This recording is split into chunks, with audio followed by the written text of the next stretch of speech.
Story 1. The Lido Deck. A place of sunny fun, frozen drinks, and carefree moments. But on this ship, beneath the happy poolside scenes, a chill lingered. A coldness that seemed to come from the ship itself. It started subtly, a flicker in the corner of the eye, a whisper lost in the ocean breeze. Passengers reported seeing a figure see-through moving through the crowded deck. A woman, they said, dressed in white, her face always hidden in shadow. Was it just the heat playing tricks on them, or something more sinister? The crew, experienced sailors with weathered faces, dismissed it as an old sailor's tale, a legend told to scare the new crew members. But the sightings continued. A life preserver swaying back and forth with no one touching it. A child's inflatable toy floating in the water behind the ghostly woman, as if pulled by an invisible hand. The laughter on the Lido deck became strained, the air thick with unspoken fear. One couple, honeymooners looking for happy memories, found themselves drawn to the railing, feeling an unexplained pull towards the endless ocean. As they looked out at the evening ocean, a cold mist appeared, swirling around their feet. And then they saw her, the woman in white, her form becoming solid from the mist, her ghostly hand reaching out towards them. A silent scream stuck in the young bride's throat, her eyes wide with fear.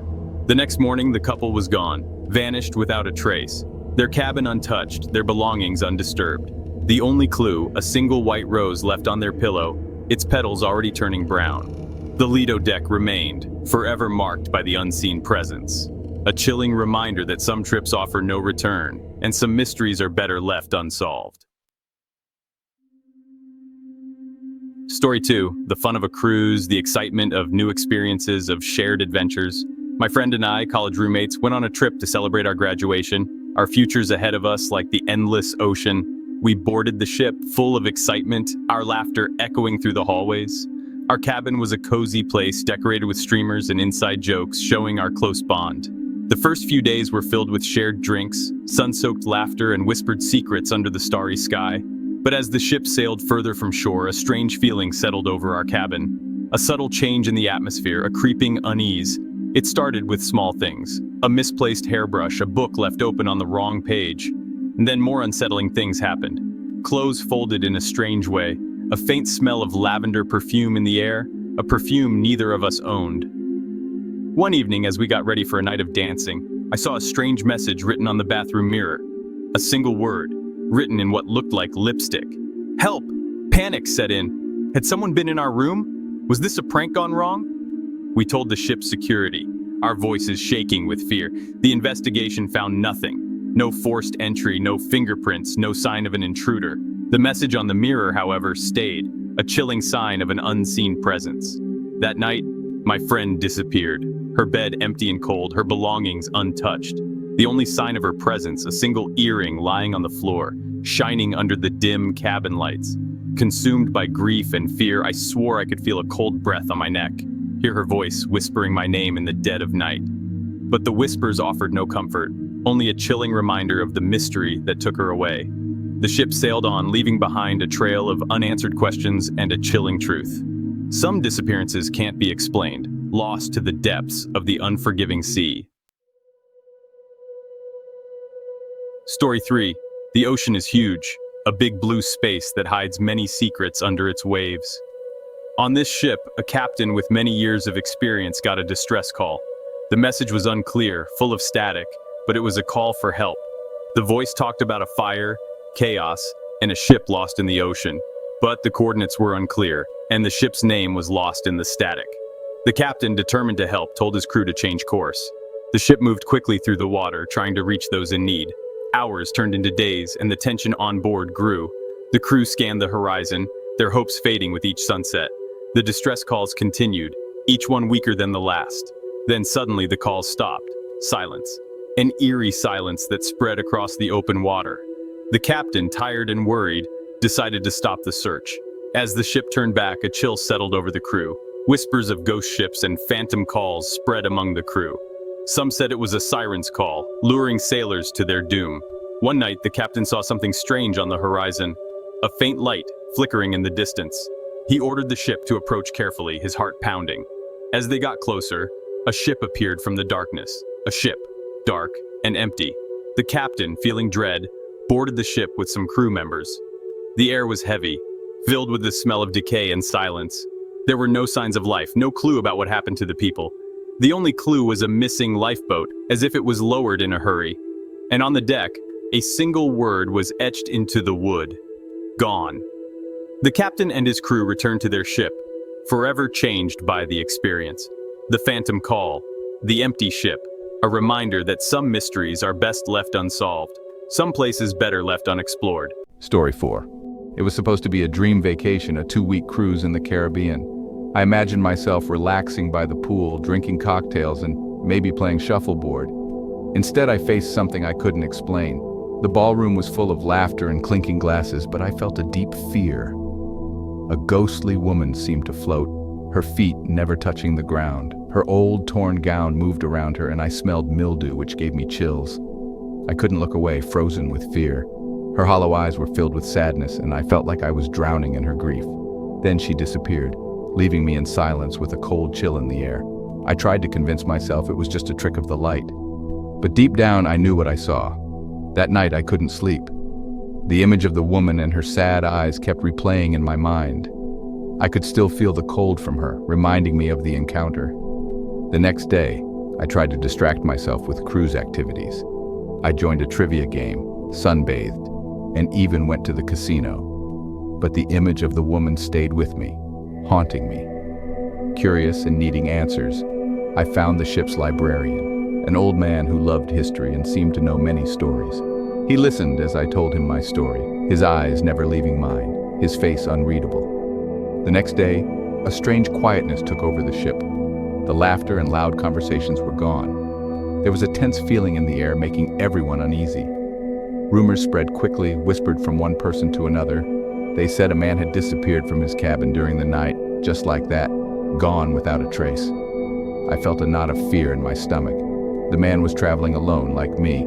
He was a writer looking for inspiration from the sea. Now, his cabin was empty, his things untouched, his disappearance a mystery. The crew, looking worried, searched the ship thoroughly. They checked every deck, every corridor, every corner, but they found nothing. The man had simply vanished. Panic started to spread among the passengers. People whispered about ghosts, curses, and spirits. The once lively cruise turned into a place of fear and paranoia. I felt drawn to the man's cabin, pulled by something I couldn't explain. The door was open, showing a neat room with a half-written manuscript on the desk, a chilling sign of his sudden disappearance. I stepped inside, feeling a sense of dread. The air felt heavy, like the room was holding its breath. I felt like I was intruding, standing on the edge of something dark and unknown. On the desk, next to the manuscript, was a leather-bound journal. I opened it hesitantly, my heart pounding. The journal was filled with the man's thoughts, fears, and observations. He wrote about feeling watched, sensing a presence, and hearing strange noises at night. His words, filled with growing fear, gave me chills. One entry stood out. "I saw her tonight," he wrote, his handwriting frantic, "the woman in white. She stood at the foot of my bed, her eyes filled with sadness. I fear for my sanity, for my very soul." I slammed the journal shut, my mind racing. The man's words confirmed my own experience. The lady in white was real, and she was not at rest. She roamed the ship, her sorrow clear, her intentions unknown. Fear, deep and consuming, took hold of me. I fled the cabin, desperate to escape the suffocating atmosphere, the chilling reminder of the man's fate. The ship, once a symbol of luxury and fun, had turned into a place of fear, its shiny surfaces now reflecting the terror of its passengers. Sleep brought no relief as the whispers started in the dark.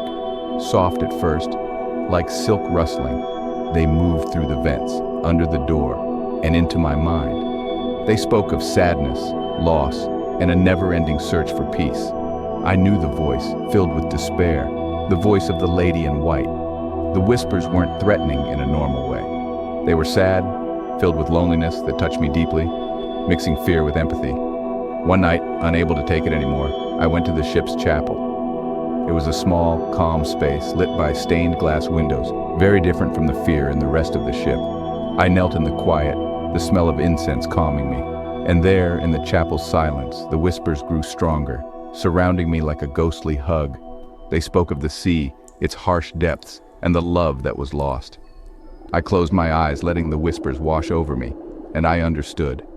The lady in white wasn't evil. She was lost, stuck in her grief, tied to the ship by her sorrow. I felt a deep compassion, replacing my fear. I had to help her, to offer comfort to this sad soul. But how do you comfort a ghost, a being lost in another realm? The answer, when it came, was surprising and clear. I had to help her let go.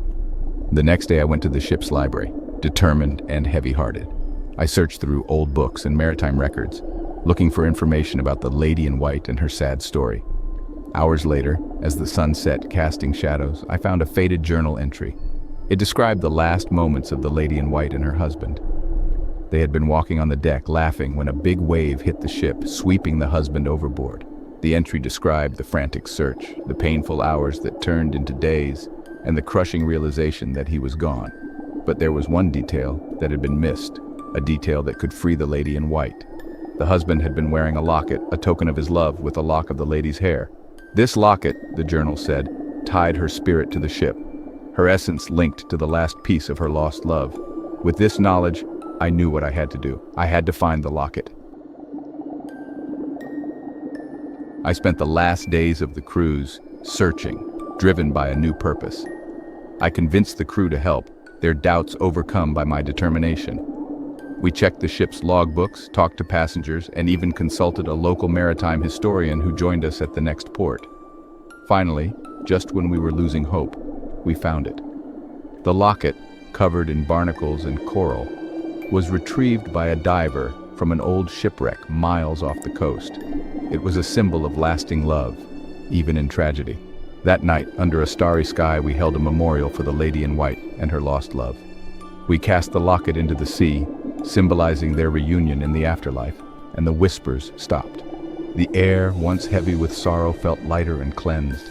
The lady in white was gone, finally free to find peace.